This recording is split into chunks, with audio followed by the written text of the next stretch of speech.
Hi everyone, good evening if you are from India. Just write good evening in the chat if I am audible to you and if you can see me.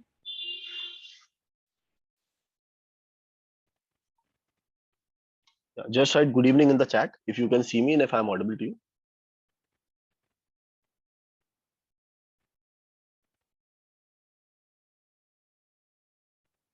Hmm. Okay, so we'll wait till 9:03 and then we are going to start. In the meanwhile, just tell me if my screen is visible. Yeah, let me know if my screen is visible. Tell me yes or no.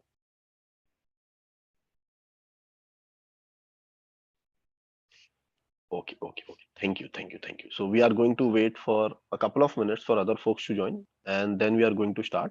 In the meanwhile, we can go ahead and maybe revise what we have studied in the last session so that we can maybe utilize the time. So in the last session, we have talked about SQL for product managers, and I have told you how the data is being stored. So you already know about what schema is, you already know about how to go ahead and separate the concerns into tables and make sure that you are storing the primary key and how you can go ahead and relate two kinds of tables with each other through foreign and primary keys. Then I have given you an example of how to use SQL Draw app in order to create this function. Then we have talked about SQL as in how SQL can help product managers. It can definitely help you go ahead and take data oriented decisions. If you know how to go ahead and do SQL, you are going to save a lot of time for yourself and your team as well. And these were some of the kind of questions that you can answer if you know what SQL is. Then talking about the various kind of things that SQL can do for you, you can insert elements into the database, you can update the elements that are there into the database, you can delete the elements, and you can select the elements as well.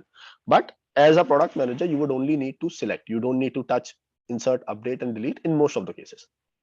And when we talked about select is only about making sure that you are able to get data from the table.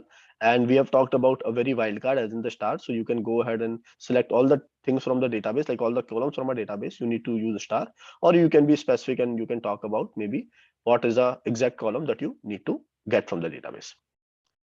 Then we had talked about the filters as in then we have talked about filters as in if you want to go ahead and only get a particular kind of data, how you can use filters with the help of where or and other logical operators. So filter is going to be very important for you. So if your database is very large and you are only concerned about a particular set of data set, you can use filters over there.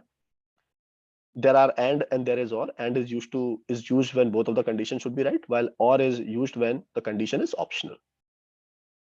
Then we talked about aggregate function as in once you have data, how you can apply some mathematical averaging, maximum, minimum count functions or some functions. And if you want to count the rows, you are going to use count over there. Count is going to be a very popular function that you are going to use in your work as a product manager.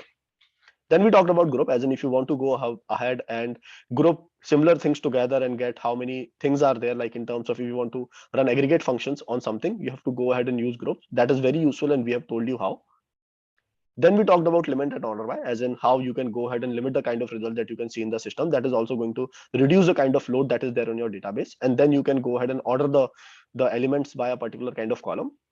Then we have talked about joins as in to make a real practical use case of tables and SQL, you have to make sure that you are able to go ahead and join two or multiple tables. We have told you how to do it. So this is what we have talked about. And we have also told about how to go ahead and do problem solving with SQL.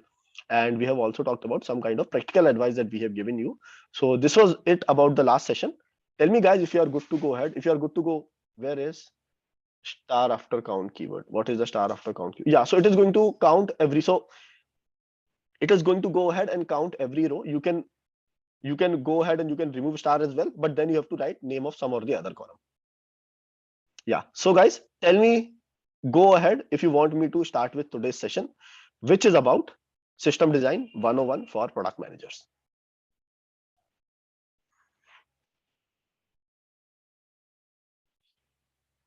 Yes, cool. So now we are going to go ahead and start with today's session, which is about system design 101 for product managers. Understand, guys, that this is going to be like some of the session which can definitely bounce off. It could be like a difficult session to understand, but I'm trying my best to in order to make you understand how these things work.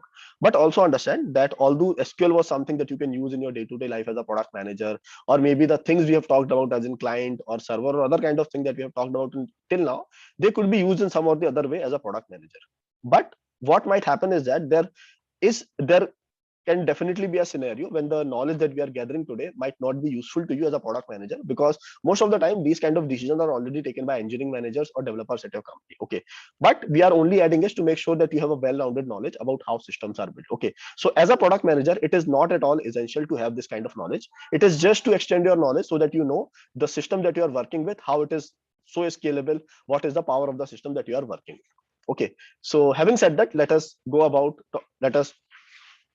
walk into today's session. So today's session is known as System Design 101 for product managers, and there are and by system design we mean how the system or the product is designed, like the technical system is designed. And when we talk about system design, there are two kinds of design. One is high level system design, and second is low level system design. So high level system design is about an overview architecture, as in how major components are going to interact with each other. If there is server, there is client, there are databases, there are APIs, how they are going to talk with each other, how you are going to make sure that it would be able to serve to the load that is going to that it has to serve. It would be able to serve all the kind of users that are out there. So when you convert business requirements into high level solution, that is known as a high level system design. Okay, so high level system design is a macro detailing of your systems, how it works, and only the major components. When we talk about low level system design is mostly about low level code details, as in if Facebook has gone ahead, if I give you an example, if we talk about Facebook algorithm as in how the feed is generated, then that is a low level system design. Okay, and if we talk about how Facebook is storing images, what are the different kind of database the system is using or Facebook is using, that is known as high level system design. Okay, so when we talk about code, when we talk about low level details, it is known as low level system design. When we talk about high level things from a business requirement angle, from making sure that the system would be able to sustain the load that we are going to give it, it is known as high level system design. Very simple difference. High level system design talks about only the macro details, while the low level system design talks about the micro details. Okay, so it might happen that sometimes your low level system design is very good, but if you put more load into the system design, it is going to fall apart. While at some places it might happen that your high level system design is very good, things are collaborating with each other, but your logic is very much flawed, so it is not going to achieve the business outcome. So this is high level system design. And low level system design, system level, yeah, so low level system design is about more detailing, as in the exact code that you are writing, what is the logic out there, how you are going to write the APIs, how you are going to get data, all of these kind of things. While system design and high level system design only about how different components are interacting with each other. And in this particular program, we are not going to talk about low level system design. That we have already done in the APIs, as in how APIs are designed, how they are going to get information, how they are going to fetch information, how the system database schema is done. That already was a part of low level system design. Now today we are going to talk about high level system design. Yeah, so now we are going to go ahead and let us talk about what system design is. Okay, in order, so most of the time these kind of questions are being asked in interview, although it is not necessary for you to have this information as a product manager, but to test your technical skill, to test whether you can go ahead and understand system. People are going to ask you questions such as, if you want to design a social networking service which has to be used by 1 million users or 1 billion users, how you are going to design it. Okay, what is the core of the system going to look like? So today we are going to understand system design from a perspective that we are going to design a system which should be able to cater to millions or billions of users. That should be a totally scalable system. No matter what is the kind of traffic that you get, you should be able to sustain that kind of traffic. So we are going to see how a developer is going to take these decisions and what is available in front of us. And this is only one of the methodologies. So whatever I'm going to tell you, it is only one of the hundreds of methodologies that are available right now. And this is one of the options that you have in front of you. So feel free to research, feel free to find out other resources as well. This is one of the things that we are going to tell you, which is going to set the right direction for you. So let us understand. Yeah, just give me a minute, guys. Yeah, in the meanwhile, if you guys have any question, please write in the chat. I'm going to see you in just 30 seconds.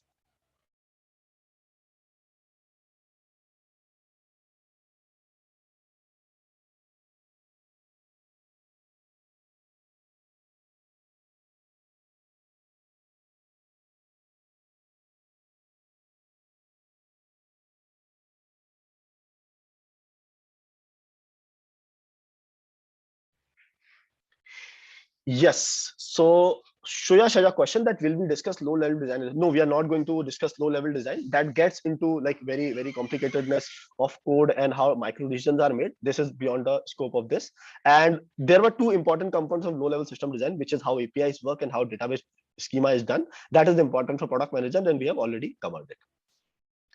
So now let us talk about how system design is done and how we make sure that we are able to create a system which should be able to scale and which should be able to take maybe billions of requests per minute or maybe per hour. So this is how we're going to create the system. So this is what the system looks like right now. And I hope everyone would be able to understand all of this. As in, there is a client and the server, both are connected on the internet. And then the server has two components. One is the application logic and one is the database logic. So if any kind of request come to the server, it is going to check with the application logic that what we need to do with this request, and it is going to take certain kind of decisions, and based on it is going to get some kind of data from the database, and based on that it is going to create a response and is going to send to the client. I hope everyone understands it. Tell me guys if you understand what this diagram is about on a scale of 1 to 5. We have already studied this in first or second session.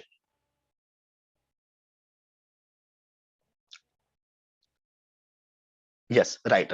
So understand that the issue with this particular thing is that understand that in any of the real life database or in any of the real life product that we are creating, most of the time the issue is with the database. As in, database becomes a major bottleneck. As in, if you are having so many entries in a database, okay, it will get slower, and if you are writing and reading from the same database, it is going to get complicated, and you are going to take a particular, you are going to go ahead and so yes. So the application logic talks about, so what happens in database is that database, most of the time it takes to complete a query is most of the time the bottleneck in most of the systems. Okay, because database, the more number of rows the database has, it is going to take more time. That is the first part. Now what we are going to study is how we can go ahead and optimize this database. How we can make sure that this system is enough to take maybe 100 or maybe 200, 500, 10,000 requests. How we can scale it further. Okay. So first of all, the first thing that we are going to do is that make sure that we are going to remove this bottleneck, and we are going to create a replica of this database. Okay. So this is the main master database. This is the slave database, also known as read replica. So whatever system has to write, whatever application logic has to write, it is going to write on this main database. These would be synced to each other so that whatever data is present over there would be present over there. They are going to sync through file system. And once that is done, every read request is going to come from this database. So now one database is used to read the data and one database is used to write the data, which will separate the concern so that you can have different, like one database here and simple kind of copy over here, which is going to make sure that whenever your server or your application logic is read heavy, it is not going to limit you by the database quality that you have. Tell me guys if you have understood what is read replica and why do we need this. Tell me if you have understood what is read replica and why do we need this. Yeah, so Shankar has a question that wait, so this is a high level design for any internet product. Yes, for most of the systems, how do we scale it? This is going to be common. Yeah, but there are alternate approaches also. Yes, correct. So Ananta has a question. Is this something related to GitHub? No, it is not related to Git and GitHub. We are going to cover it in the next session. Yes, so let us understand. So when you do read and write from the same database, it is going to become a bottleneck, because whenever a write is done, the database is going to lock itself. Okay. So, and also as the scale of the database increases, you have to make sure that the read and write, it is going to get more difficult if you are doing both kind of operations on the similar kind of database, on the same kind of database that you have. So you are going ahead, you are creating a replica of that database so as to make sure that all the read operations, if you need maybe a user profile, or if you need maybe a home feed algorithm or the home feed from the system, it is going to read from this. But if it needs to post any kind of status or add any kind of profile, that is going to happen here. And the logic and the server will make sure that these both database, they are in sync with each other, as in both of them have similar kind of data. Okay, so yeah, Manas. So because of the technologies that we have, so Manas' question is that what about delays? That is it going to take some time? Yes, definitely it takes some period of time, but that is quite minimal. we have a something known as CAP theorem, which we could study, but that is beyond the scope of this particular class. So I'm going to include a reading about it. So most of the time it is almost real time, but there could be a fractional of second of differences out there. Because of the modern technology that we have, it is only a fraction of seconds or almost maybe real time, the replication of this database.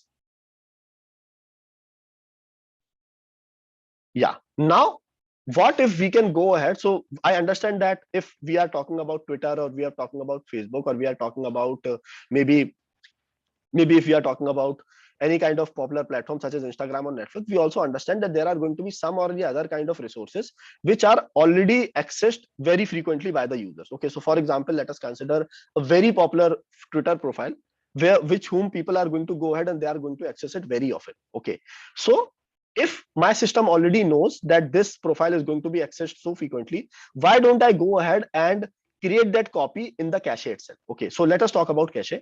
So cache is something, if you get data from the cache, it is quite quick. It is very quick as compared to a database. In database, you have to sort through all of the records that are out there in that particular table, and then you have to do complicated joins in order to get the database. What would happen if I go ahead and already join the table, and if I store that particular kind of object or particular kind of data in something known as cache? And cache, it is mostly operatable on RAM. So RAM, the memory that we use, random access memory, is very fast. So what we are doing is, if I want to create, maybe take the profile of Prime Minister of India, Narendra Modi, and if I want to take his profile, then what I have to do is I have to make sure that the users column, the users table, is attached to the user tweets table, and also attached to the retweets table and other kind of details that are mentioned on the his Twitter profile. My database server has to join all of this, and then it has to present the solution. If millions of people are going ahead and they are asking for that particular kind of profile, it is going to slow down this. Okay, so what I'm going to do is I'm going to make sure that whenever someone is creating that particular kind of request, I'm going to cache that particular kind of request, that particular kind of response, and I'm going to show it through a cache. So application logic, main database is already there. Now we have a cache layer in between. Okay, and cache, it's mostly a very quick memory. Okay, although it cannot support join and all, that is the limitation of it, but it's a very quick memory where you can store objects in a flat structure. Once that is done, it is also, you can also, if you want to store something into cache, you can go ahead and store it into RAM, and RAM is very fast. So it will make sure that all the frequently used resources, or all the resources that are frequently used by the application, they are served from the cache. So you don't have to even touch the database. Any questions so far, guys, in the cache?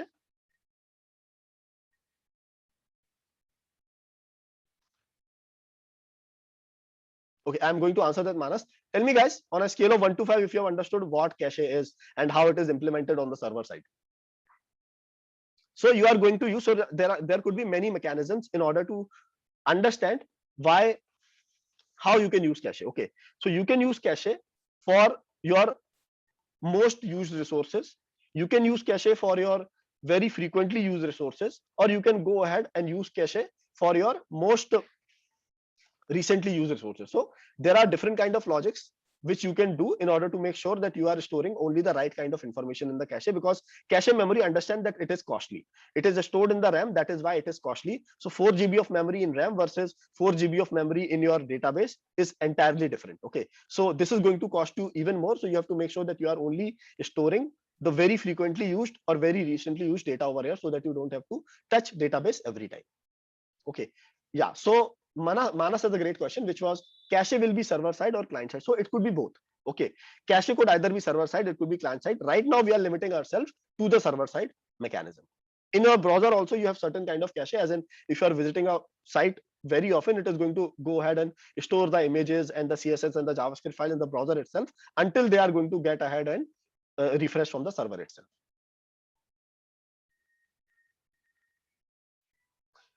Yeah, right. So Sai has a great question, which is how will cache be configured via database or via logic? Okay, it is going to be configured through logic. So this is also a logic. Okay, the logic is going to understand whether this particular thing exists in the cache. If it is not existing in the cache, I am going to go ahead and read the database. If it is in the database, if I have to read from the database, I'm going to make sure that I store it in the cache. So the next time I only are going to the cache. So let us understand maybe more visually. Okay.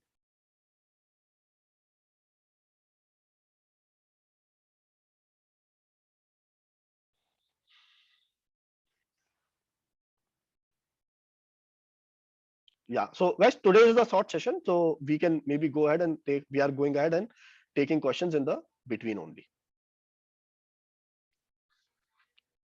Okay. So talking about cache, so what will happen is that one request will come. Okay, and that request is maybe take maybe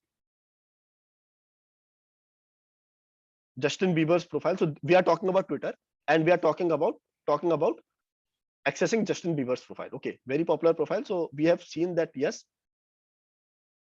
it has came to the server, and now from server it has gone to the application logic. So what will happen at application logic is that first of all it will try to determine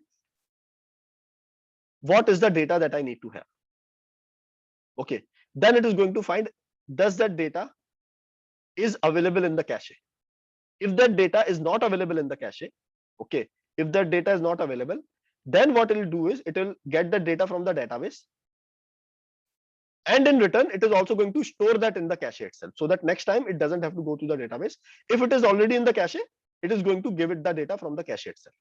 Okay, and whenever, so for example, if someone is going ahead and following Justin Bieber, if he is going ahead and making sure that he is posting some kind of thing, it is going to change the database itself, and it is going to change the or invalidate the cache as well. Okay, that this cache is wrong, you have to take the new cache right now. Okay, so this is configured from the application logic only.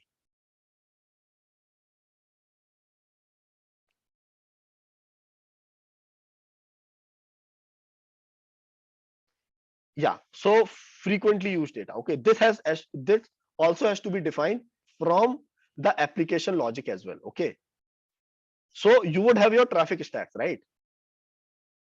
So if you are working for any kind of company, you would definitely have some kind of analytics where you would have your traffic stats. If you know that there are so many requests that is happening on a particular URL, you are going to go ahead and cache it. Okay, cache it. If you want to understand what is the least, what was the recently used resource, then definitely you have that data. So whether it is high traffic data or recently used data, your application logic already has that data to understand whether it is a very used, frequently used resource, or it's a older resource, or it's a non high traffic resource. What about the new tweets? How do we make sure? Yeah, so what happens is that in some system, what they do is that whenever a new action is occurring, okay, they are going to update the cache, and they are going to update the database as well. Okay, so this cache is always going to be validated or always going to be updated, but only very like companies where latency matters a lot, which is Twitter and all, they are using this purpose. They are using this because cache, as I've told you, is a costly affair. Yeah. Now tell me guys, on a scale of 1 to 5, if you have understood what cache is and how it works.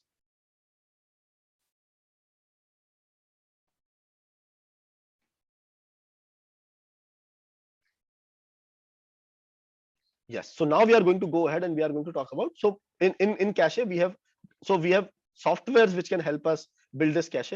Very popular is Memcache. Second is most popular out there, which is Redis. Okay, as we have talked about, there is MySQL, there is DB2, there are other kind of softwares out there which can. So in Product Hunt's tech stack that you have studied about, so these are the database that they use, and these could be the kind of, if we need to have cache into your system, you need to use either of these software. There are other softwares out there also, but these are really popular. Yeah, that's a great question. That's a great question. So what happens is that, so Shankar has asked a question that what happens when the cache is full. Okay, so what we do is cache, we have stored everything in the cache.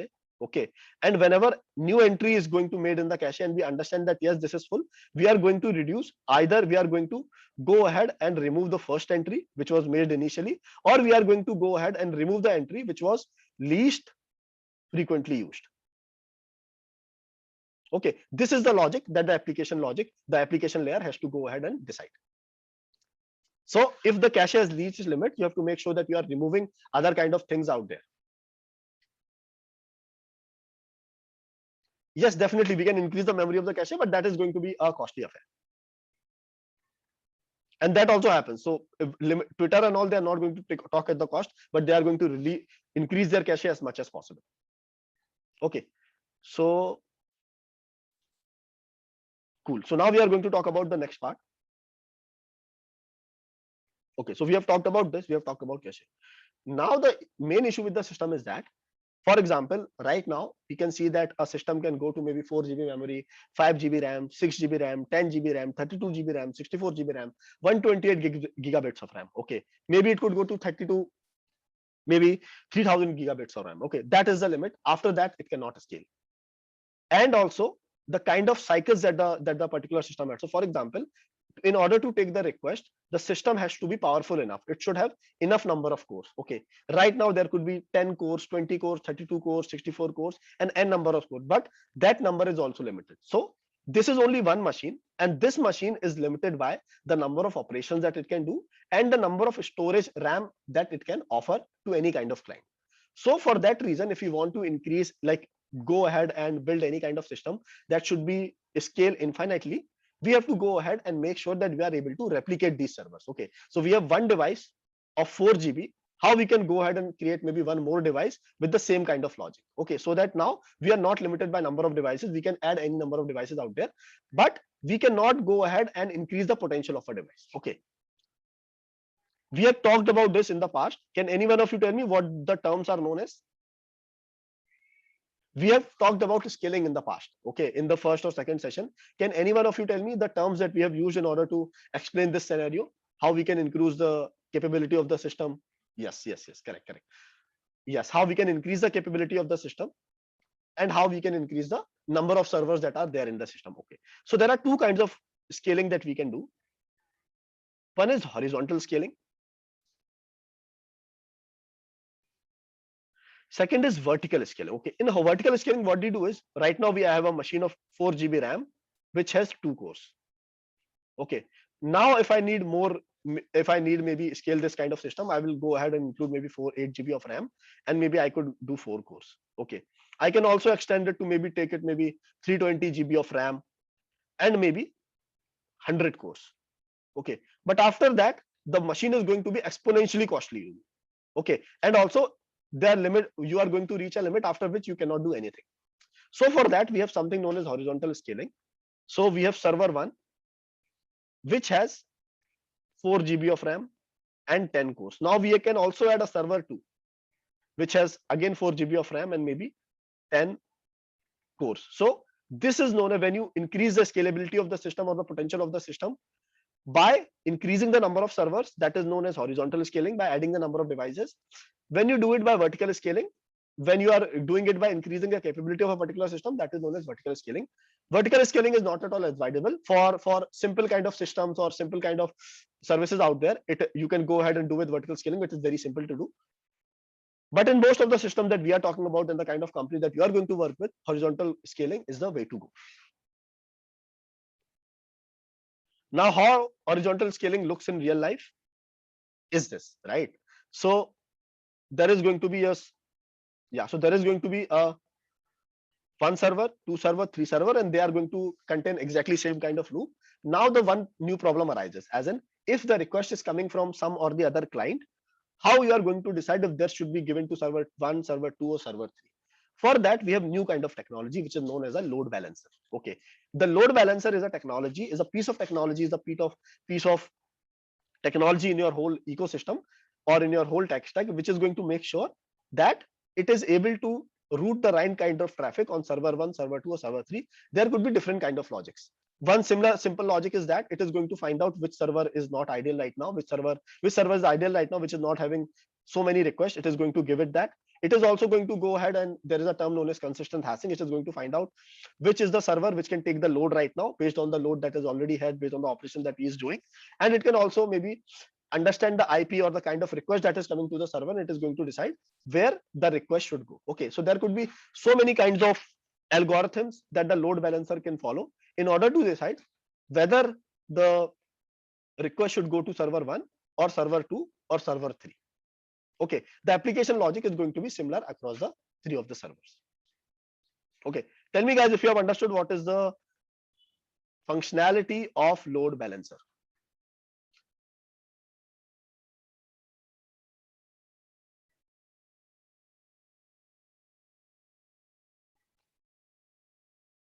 Yes, correct. So Sai has a question that some examples on, so load balancer is a very basic technology. It is going to be offered to you by Amazon Web Services as well, or any of the cloud that you are using. You don't have to think much about it.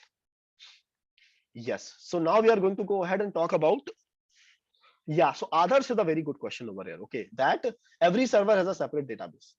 What happens in this particular scenario is that, okay, we have scaled this. Okay, but if we go ahead and divide the server as well. Okay, so for example, if the database has, so let us understand that we are talking about Facebook. Okay, and Facebook has around 1.5 billion or 2 billion users. Okay, so if we have created this kind of architecture in Facebook, then the database still has to contain all the details. Okay, because if the request is going to this server, then if this server has to give the algorithm, it needs to have the data.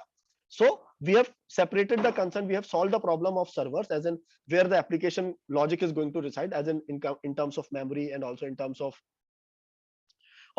of the number of cores that we need. So initially we were having only 10 cores, now we have 30 cores. Okay, so more operations can be done, but now database is still the bottleneck, as in if I have to make sure that these servers can independently work with each other, I have to make sure that I am replicating the database across. Okay, so if the one server has a limit of around 10-20 GB, and if my database is really big as it's with Facebook, it is not going to make sense. Okay, or if I'm going ahead and breaking my database, as in first 1000 entries are there, second 2000 entries are there, and second 3000 entries are there, then it is going to be difficult for these to talk with each other. So for example, if Ankit Shukla's request is coming that give me this user profile, okay, now it has decided to go to server 1, but it might happen that the database that it has might not have this kind of detail, so it is going to show an error. Okay, that is not something that we would want to do ideally. Yeah, so this is the new problem that we have countered right now, that since database is going to take so much memory, we cannot put the database, and because there is not going to be all the data available with every database, so we have to make sure that we are taking database out of the equation. Okay, how we are going to do is that we are going to make a separate instance of the database. We are going to have a separate computer where the database is going to be there, so that if request is going to server 1, it is going to run the application logic, which is the work of the core that we are extending, and then like the operational cores or the cores of the CPU. Once it is done, it is then going to seek the data from the shared pool of database. Okay, so now if any of the requests come to any of these, if the data is in the database, it is going to make sure that yes, we are going to fulfill that kind of request. Okay, so now we have separated the database from the computer itself. So database again now became like, so database in itself has become a computer in itself. It has become a server in itself now, which is not containing application logic. It is just a database server right now. Tell me guys if you have understood why we have gone ahead and removed the database from the equation.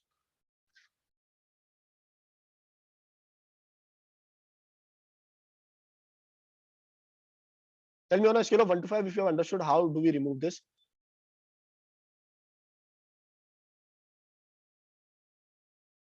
Yeah, so does each server serve, so Shubham has a question that does each server serve a particular purpose, or they serve all general requests, a load balancer just assigned according to which are free? Yeah, so right now we are talking about a system. Okay, in this system, so it also happens that different kind of servers are doing different kind of tasks, but right now we are talking about a system where every server is going a similar kind of tasks. But what happens is that in order to take that request, that particular servers can only take 10 requests because it only has 10 cores. It can only take 10 requests on it and its time. So but in a situation when 30 requests are coming from the client, how we are going to tackle it. So that is why we have 3 servers which are capable of taking 10 requests each. Okay, so the limitation was we were not able to go ahead and serve all the clients because our servers was busy. So right now what we are going to, and why server was busy, because we were not having enough cores or enough kind of memory with the database or with the server. So that is why we have scaled, we have increased the number of servers out there. Now the other problem arises, which is the database. So we have gone ahead and taken the database out of the equation, so that no matter which server is making the request, they have all the data available with them, and the data is also not replicated.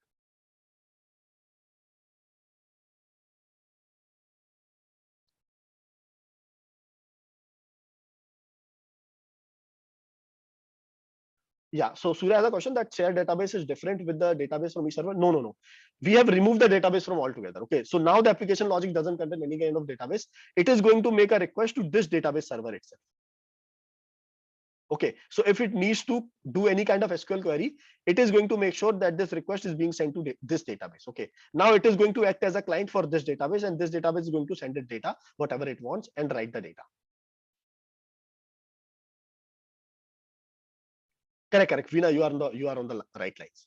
So Aninda has a question that how to tackle latency issues with many servers pointing to the same DB. Yes, we are going to talk about it. So what happens is that now, if we talk about Facebook, okay, if I'm going ahead and storing all of the information that Facebook has, okay, into one database itself, that is going to be almost petabytes. Okay, and it is not possible to go ahead and do queries so effectively in a database which is so large. So we are going to go ahead and we are going to separate the database as well, so as to reduce latency and make sure that we are getting the queries instantly run. Okay, so now we are going to separate the database as well. So we have database 1, database 2, database 3, but the problem would be the same. Okay, as in we in database we cannot go ahead and make like here we can replicate the code to 1 server, 2 server, 3 server. Okay, but here we cannot replicate it. Okay, because we have to have some kind of logic over there. As in, if I have gone ahead, this is 1 TB database. If I have made the exact replicas, that is going to make the read queries faster, but that is not going to remove the main bottleneck, as in I have to go ahead and search in so many rows in order to get my thing. Okay, so as we have easily gone ahead and separated the servers, we cannot go ahead and separate the database in the same manner. We cannot replicate. So if I want to go ahead and increase the server, I can just duplicate the server, connect it to the load balancer, and that is done. But in database, that doesn't happen this way.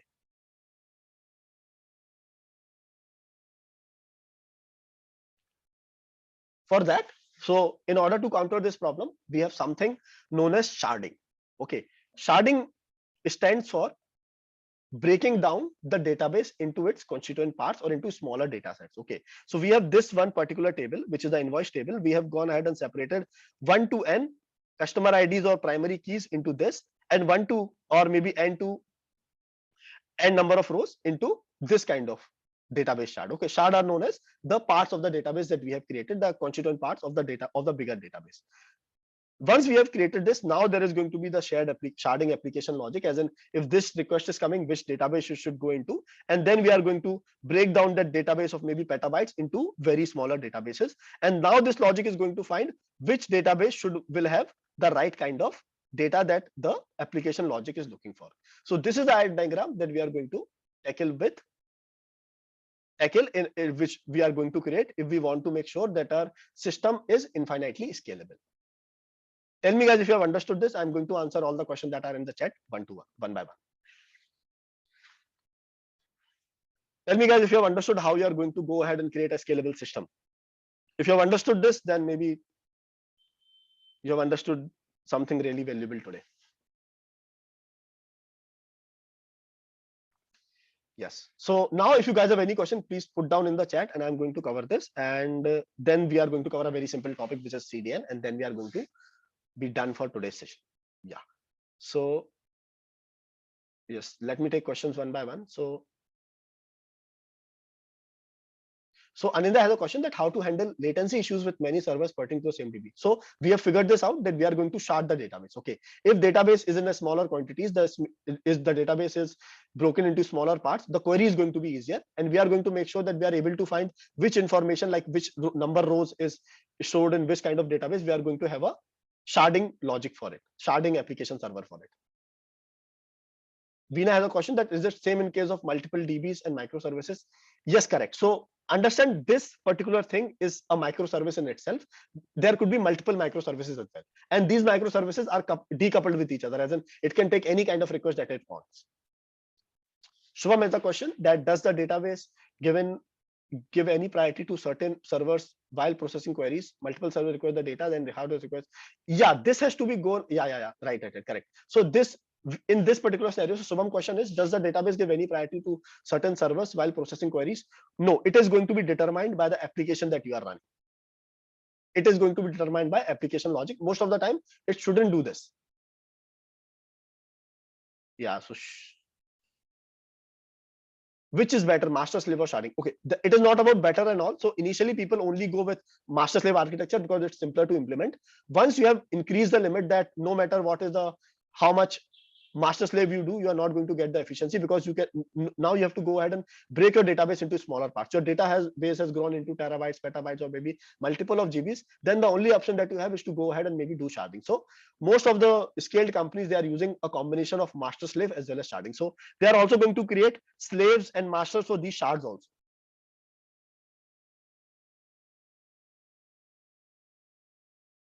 Yes, so normalization is done initially. Okay, normalization is done initially, as in when you are deciding these schemas. It could also be done after like the database has been created and after this is done. If you find that, for example, if I am going ahead and accesses anyone's user profile on Twitter, then you understand that yeah. So when we go ahead and talk about how do we do normalization, so understand that initially when Twitter was created, if I want to go ahead and get anyone's profile, so it is going to go ahead and talk to the table known as users, table known as tweets, table known as like retweets, and table known as followers. Okay, it is going to join all the table and present me the response. With the passage of time, Twitter might have understand that we have to make sure that this information, we are already collecting that information and building a join which is ready made to be used by the application server. So they might have gone ahead and normalized the database in a manner that it was easier for them to not go and join everything, and they are able to serve the request without even going ahead and making any kind of joins. So they might have stored all the frequently used resources out there. Shankar has a question that what was the issue with one combined database of all servers again at huge scales? Is it slow? Yeah, Shankar, understand that after some point of time, if you cannot go ahead and increase the memory limit of your server or the limit of your database server. Okay, so your database server is going to be maybe 50 GB, 100 GB, 1 TB, 2 TB, 10 TB. Okay, you have to go ahead one or the other time, it is going to extend that, it is going to cross over its limit. So you have to go ahead and make sure that you are able to store it in multiple parts. That is first use case. Second use case is, if you want to make sure that your queries are fast, you have to make sure that you are doing your queries into a smaller set of databases that is going to be much faster. I hope that answers your question, everyone. Shankar, Hemant, Shubham. Tell me, guys, in the chat if your questions are answered.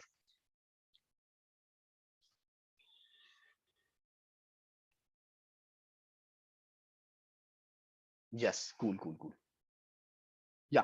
Again, making that point, guys, this is good for your knowledge, but understand that as a product manager, don't walk into an engineering manager's territory. Okay, this is something that an engineering manager, a CTO, or a tech lead, or an architecture does. You don't have to walk in. You don't have to, just because I have told you, you don't have to go ahead and tell them that this is what you need to do. They are better expert than me and you. So it is for your understanding as in how systems are designed. You don't have to take this and tell your person as in how you should do how they should do what they are doing. So if I talk about product management, a product manager should only be responsible for telling people why they need to do something and what they need to do. You shouldn't be bothering about how they need to do something. There are better engineers, there are better designers out there who can do this task for you.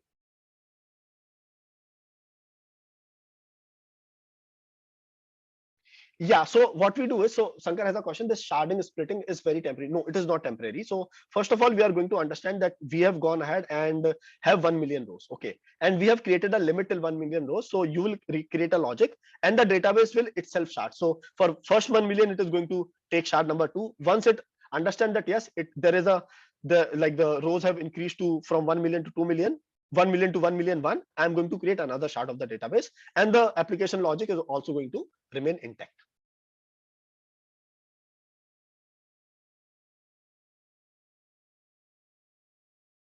No, definitely. You don't need to know how to code. You don't need to know how to know the syntax. But if you know that is going to be better, you can definitely communicate better with your customers. But understand that you should not move into how of the things. Okay, how the particular thing is implemented or not, you not need to move into it. Okay, but just understand that you now understand how systems are built. So if they are asking you any kind of questions out there, you can maybe answer these kind of questions. So if someone asks you that why we need to go ahead and increase the number of servers, because a server is limited by the kind of resources, it is limited by the kind of RAM, it is limited by the kind of the cycles that it can run, it is limited by the kind of code. That is how we have, that is why we need to increase it. If someone asks you what are the things that you would implement in order to make sure that the server is scalable and your system is scalable, then you are going to introduce them with caching, sharding, and all of these kind of logics out there.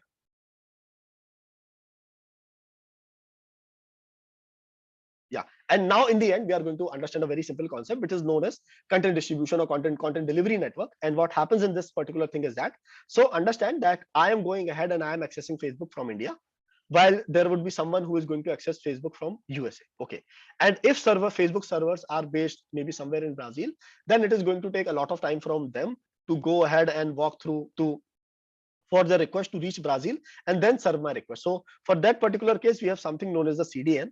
And in CDN, what we do is we are going to implement a CDN on our system. And the CDN, what it will do is it is going to make sure that it is creating a copy of most used resources at a location nearby you. Most of the time, these resources are web pages, or they are the files that that are stored in the server, such as maybe a video or maybe a image Excel.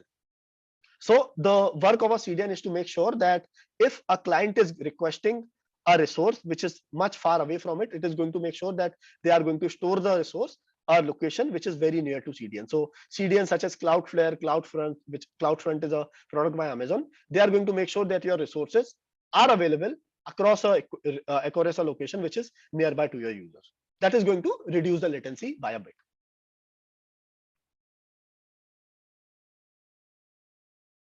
Yeah. So yeah, so we are almost complete with today's session. Tell me guys, on a scale of 1 to 5, if you have understood what system design is and how to scale a system. What are the, okay.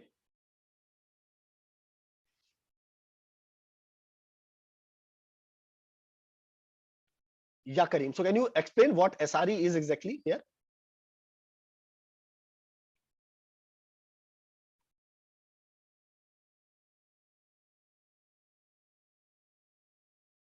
Service reliability engineer, definitely, that's like very important. So yeah, server or service reliability engineer, they are very important. They are kind of DevOps person, like development operation person, whose job is to make sure that the site is reliable out there. Okay, as in the services or the kind of request that we are making, even if it is 100 users, 1000 users, the system should be able to do it. So they are the person who are able to make sure that all of the things are working out there. Yeah, so understand guys that although it looks like very simple, as in we can go ahead and slap some kind of servers, someone has to be there in order to maintain all of these things. Okay,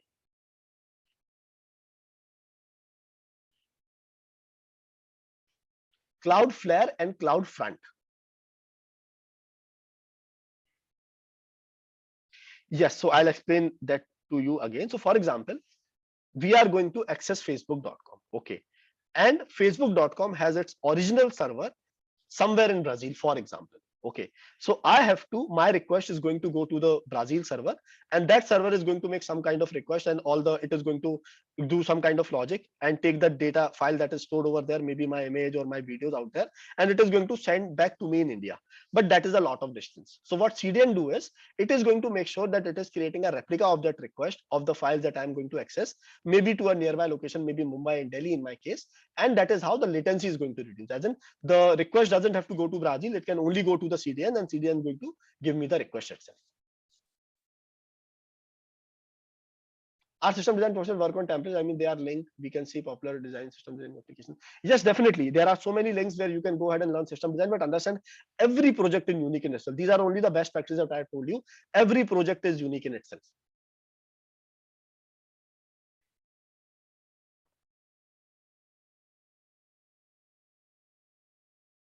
Yes. So thanks a lot, guys. We are going to stop our session for today. It was a short session, but I hope this was very valuable for you, because since we have covered like very new, very large number of new topics over here. So we are making sure that we are keeping this topic short so that there is no information overload. Now we are going to go ahead in the next session, which is going to be conducted on Monday. We are going to talk about what are the services that AWS offer in this whole scenario so that you can go ahead and understand a cloud as well. Okay, so now, but before you leave the session, make sure that you submit the feedback.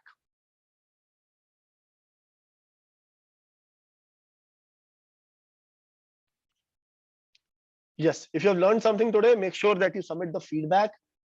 And even if you have not learned something, make sure that you write it down in the feedback. And we are going to see each other on Monday, same time, where we are going to talk about cloud and the various services that are being offered by Amazon Web Services. Hi Ankit, it's Manas Hi, here. Manas. Hi, Manas. Actually, I have a doubt regarding that assignment which we did on the last week. This one? So, hello. Yeah, this one which is on the screen right now, right? No, the previous one. I mean, the first assignment. The first. So in that, like you asked, yeah. So there, like you have asked about to create a DB schema, right, for a product hunt, and right. we are using web tool to design that schema. So Right, over there was a section about the one-to-one, one-to-many, and many-to-many. So I didn't understand like how it should be done, because if you are making a query, so technically it should be one-to-one, but then what should be the one-to-many or many-to-one, or so all those three all those three which we were getting on that. So that is something which I didn't understand. Okay, maybe I'll try to make you understand if I have that ready. Just give me a minute.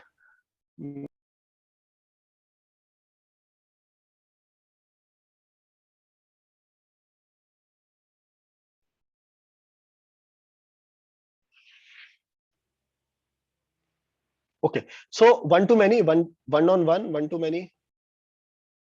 Okay, so we have three kind of relation. One is one-to-one relation. Okay, if for each kind of entry in this particular user table, can we have only one entry, or we can have multiple entries into a different table? Okay, that is known as a relation. So for example, if there is one user in the table, okay, for this particular user, how many entries could be there in the properties? Is there only going to be one property, or is it going to be multiple properties? Okay, so in this particular scenario, we can see that the ID, there could be multiple properties that could be posted by one particular user. Okay, that means that there could be multiple user IDs from the same particular user. Okay, so that is known as one-to-many, as in if for one particular primary key, there could be multiple rows out there. Similarly, if you reverse it, that is going to be many-to-one. And then one-to-one, it is very rare to find, as in if you have one-to-one relation, as in for one particular kind of entry in this, there is only going to be only one entry in the another table, then you would not need the table. You are going to go ahead and maybe merge these tables together. I hope that makes sense, Manas. Yeah, it does. It means like, for example, one-to-one, it can be user ID session. Right. Correct. Okay. Thanks. Yeah.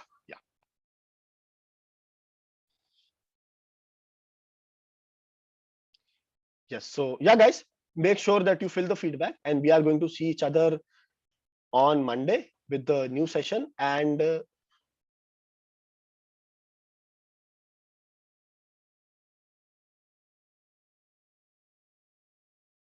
yeah, Veena, maybe you can connect with me on WhatsApp or maybe on email, and maybe I can help you answer this question. And yes, guys, we are going to see each other on Monday. Any work where we can read about system, there are a lot of books. I'm going to make sure that we are attaching some of the other resources in the reading section as well. Sure. Thank you, guys. Thanks a lot for your feedback. Bye. Take care. Good night. Have a happy Sunday. And then we are going to see each other next week. Bye. Thank you.